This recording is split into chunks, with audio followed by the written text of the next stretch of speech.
السلام علیکم ورحمۃ اللہ وبرکاتہ۔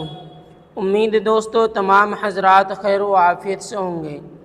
دوستو اس سے پہلے جو ہم نے آپ کو کتاب پڑھائی تھی وہ اردو زبان کی چوتھی کتاب تھی۔ دوستو اب ہم آپ کو پڑھانے جا رہے ہیں اردو زبان۔ یہ کتاب ہے اور اس کو پڑھیں، اس میں آپ کو بہت ساری معلومات ملیں گی۔ دیکھیں دوستو، یہ سبق نمبر 1 ہے، پہلا سبق ہے۔ اس میں خدا کی شان کو بیان کیا جا رہا ہے۔ بسم اللہ الرحمن الرحیم۔ سبق نمبر 1، خدا کی شان۔ یہاں یہ لکھ رہا ہے کہ یہ نظم کس نے لکھی ہے؟ الطاف حسین حالی بلند پایا ادیب و شاعر ہونے کے علاوہ مصلح قوم کی حیثیت سے بھی ممتاز ہیں۔ انہوں نے اس نظم میں خدا کی نعمتوں اور رحمتوں کا ذکر کیا ہے۔ تو انہوں نے یہ نظم لکھی ہے، اس میں خدا کی شان کو بتلایا ہے، بیان کیا ہے۔ اے زمین آسمان کے مالک، ساری دنیا جہاں کے مالک، تیرے قبضے میں سب خدائی ہے، تیرے ہی واسطے بڑائی ہے۔ تو ہی ہے سب کا پالنے والا، کام سب کا نکالنے والا۔ بھوک میں تو ہمیں کھلاتا ہے، بھوک میں تو ہمیں کھلاتا ہے، پیاس میں تو ہمیں پلاتا ہے۔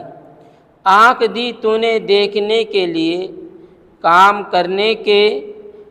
کرنے کو ہاتھ پاؤں دیے، بات کے سننے کو دیے 2 کان، بات کہنے کو تو نے بخشی زبان۔ دن بنایا کمائی کرنے کو، رات دی تو نے نیند بھرنے کو۔ آئی موسم سے تنگ جب خلقت، تو نے موسم کی دی بدل صورت۔ گرمیاں ہو گئی اجیرن جب، تو نے برسات بھیج دی یا رب۔ سب کے گرمی سے تھے خطا اوسان، میہ برسنے سے آئی جان میں جان۔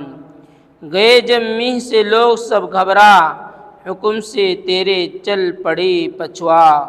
جاڑا آ پہنچا اور گئی برسات، دم کے دم میں پلٹ گئے دن رات۔ پھر لگی پڑنے جب بہت سردی، مشکل آساں تو نے پھر کر دی۔ جاڑا آخر ہوا اور آئی بہار، جنگل اور ٹیلے ہو گئے گلزار۔ تو یوں ہی رت پہ رت بدلتا رہا، یوں ہی دنیا کا کام چلتا رہا۔ کی صدا تو نے مشکل آساں، تیرے مشکل کشائی کے قرباں۔ تو یہ کچھ لفظ ہیں، ان کے معنی ہیں۔ اجیرن کے کیا معنی؟ 2 بھر، وہ بات جس سے طبیعت اکتا جائے۔ خلقت کے کیا معنی؟ مخلوق، لوگ۔ اوسان، ہوش و حواس۔